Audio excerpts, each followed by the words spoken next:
Hello, my name is Amalo Martinez, and this is my founder project for LDST-3327 titled Understanding Leadership During COVID-19.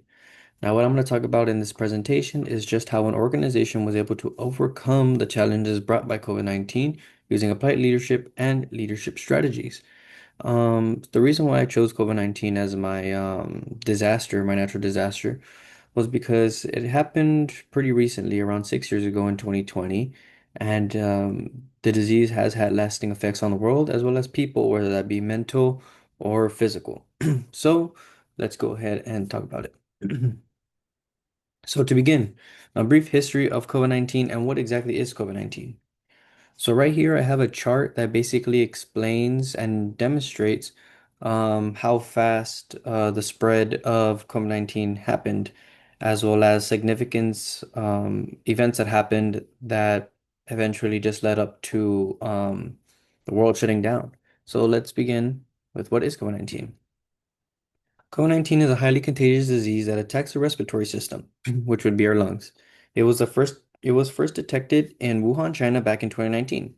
Control measures were put in place towards the end of 2020. However, many infections were undocumented before travel restrictions were put into place.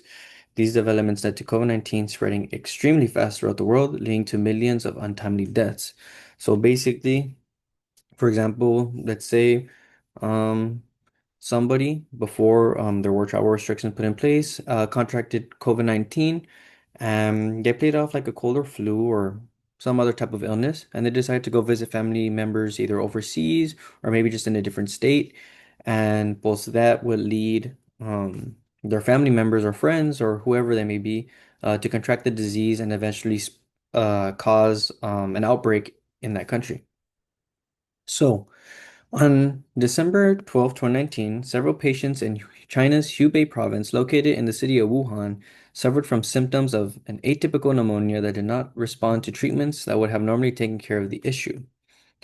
Less than a month later, on January 5th of 2020, the National Center for Immunization and Respiratory Disease initiated a center-level response to get to the bottom of what was going on with this newfound illness. So basically, several people had contracted this mystery disease, treatments weren't working. Let's try to get to the bottom of it and see what's actually going on. On the 13th of January, the first case of the virus was discovered outside of China and in Thailand, as confirmed by the Thailand Ministry of Public Health. 2 days later, on the 15th, the same virus was discovered in Japan. So already the virus is making moves and it's spreading to other countries. Now, on January 20th of 2020, the first case of COVID-19 in the USA was confirmed in Washington state. So already the virus has crossed oceans and has made its way to the United States. Uh, excuse me, on 11 days later, on January 31st, CDC issued a 14-day quarantine. And I remember that quarantine very well. 2 weeks turned into, you know, years, turned into years, and that led to shutdown of businesses and schools and devastated a lot of people and their lives. So we're going to the next slide, which is my perfect organization, the San Antonio Spurs. Now, it's always been my wildest dream to play in the San Antonio Spurs under the NBA, but there's two problems. One, I'm not the best at basketball, and two, I am lacking in the height area. I'm not that tall. However, it would still be pretty awesome to play. Although I think it's just a little bit unrealistic in reality. So, to begin, a little bit about the San Antonio Spurs. San Antonio Spurs started as a team known as the Dallas Chaparrals in the American Basketball Association, otherwise known as the ABA. This team was sold to a group of businessmen from San Antonio in 1973, renaming the Chaparrals to what we now know as the San Antonio Spurs. The Spurs joined the NBA in 1976 while being labeled as the underdog in the league. The Spurs made a name for themselves and won 5 division titles in their first 7 seasons in the NBA, which I think is just extremely impressive, especially with the Spurs coming in as the underdog. And the NBA was the first major sports league organization to cancel and postpone their season as a result of COVID-19. Now, when it comes to COVID-19 and the San Antonio Spurs and the NBA, it's essentially San Antonio Spurs are under the organization of the NBA. This means that any any protocols when it came to COVID-19, when it came to social distancing. Basically, when it came to any rules, the San Antonio Spurs were to follow rules and regulations set by the NBA. So essentially, the NBA is like an umbrella with all the basketball teams as they are part of that organization and they need to follow their rules, which is why I mentioned the NBA. So, about the NBA, the league decided to relocate and play at the Disney World Resort in Florida. By doing so, the NBA was able to quarantine their staff and players to lower the risk of catching the virus. Nobody was able to leave or enter the quarantine zone. So that was just one of the precautions that the NBA put in place just to protect its staff and its organization, as well as teams, just like the San Antonio Spurs, which I wish one day, hopefully, it's a really long stretch that I would be able to play for. So, COVID-19's effect on the organization. Although many organizations suffered during the pandemic, the National Basketball Association, otherwise known as the NBA, found a way to be able to thrive, and it was all because they created a safe location known as the Bubble by fans, which was located at the Disney World in Orlando, Florida on July 30th, 2020, where the league could ensure that no player or staff would catch COVID-19. Due to the severity of COVID-19, personnel were fined or suspended if they were discovered to have broken any rules. Only 22 NBA teams were invited to play in the bubble, as these teams were the only ones who had a better chance to make the playoffs. No one was allowed to enter or leave the bubble without special permission or until their team was eliminated from being able to play in the playoffs. The playoffs continue as normally without any issues. After a shortened season, the Los Angeles Lakers defeated the Miami Heat to win their 17th NBA championship, which, if I'm not mistaken, that actually puts them in tie with the most championships won by a team, along with the Boston Celtics. The bubble was a massive success for the NBA. Everything went as planned. So, with the league enforcing and relocating to play in the bubble, which was at Disney World Orlando, they were able to make a safe environment where players, staff, and other personnel were able to continue working as well as playing safely without putting others at risk. Rules were so strict that, as you can see in the paragraph, people were suspended or fined if they were to break any rules. And I mean, many of these rules were just as simple as don't leave the quote unquote bubble, don't bring people into the bubble, don't jeopardize anyone's safety.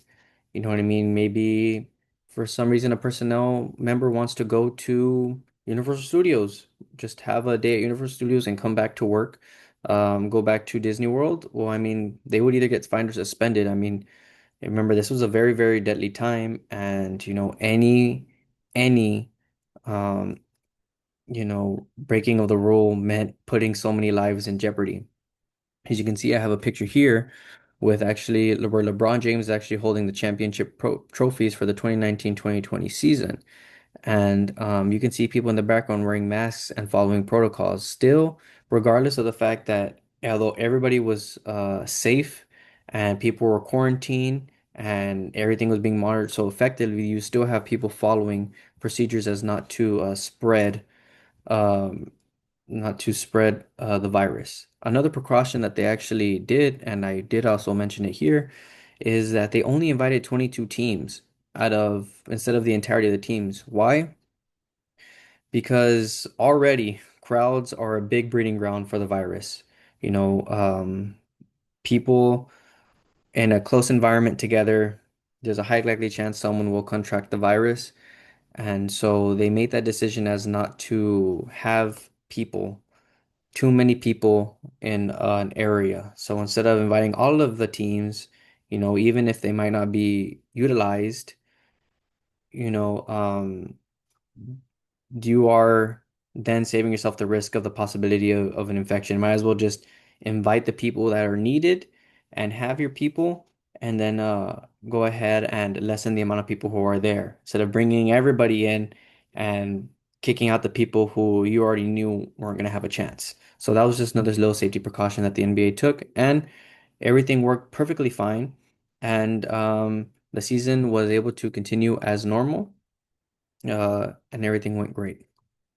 So, Come to our next slide, the leadership style. What leadership style did the NBA showcase? So, in order to not only protect their staff and personnel, the NBA had to be extremely strict with the rules and regulations that were being placed. Any violations of these rules had severe consequences. The organization had the last and final say when decisions were made. So, this was very true. The NBA set out rules and regulations that were to be followed, whether that be social distancing, whether that be wearing masks, and even in the bubble, don't leave or enter the bubble. Don't bring people into the bubble. Don't try to leave the bubble. You know what I mean? All the teams under the NBA had to follow these rules, and the NBA were very, very specific in these rules and were very clear. Just don't leave and don't try to leave because you're putting so many lives at risk if you do so. So what was actually being done? Decisions were made swiftly. The decision to go to Disney World was a very smart decision, as well as was a way to just keep everything playing as normal. The NBA made that decision, and everything worked out in the end and kept so many people safe. Safety protocols were enforced heavily and without exception. There was no exception if you broke a rule. You're either, it's just in black and white ink, you're either suspended or you're fined. I mean, those were the rules, and you had to live with those rules, obviously, as not to affect the lives of any other people. Consequences held weight and were addressed swiftly. Now, again, consequences, if a player or organization personnel member decide to leave, well, there were consequences and there was no exception. What was expected was said clearly. The rules of the bubble were very, very, very clear. You know, I've said it many times throughout this presentation, just don't leave, don't try to jeopardize someone else's safety because you just wanted to go. You know what I mean? And when teams did need to be let go, such as when they didn't make the playoffs, there was an orderly fashion for them to go. They just had to wait. And um, those were the rules and those were the expectations. And it was very, very, very clear. The organization set the tone and rules for the procedures that were to be followed. This is again true. They let everybody know what was expected. They gave a rundown on what was going to happen. We're going to relocate here. The bubble is our safe area. Let's continue our operations here as a priority to keep everybody safe and everything moving along. So, the NBA was just very strict and just very, very on point with their rules and regulations. So we come to the end of my presentation. As we can see, the curtains opening. So first of all, thank you for watching. I appreciate spending your time watching my video. And here's my first reference page. Thank you very much. This is my final project for LDST 3327. Thank you.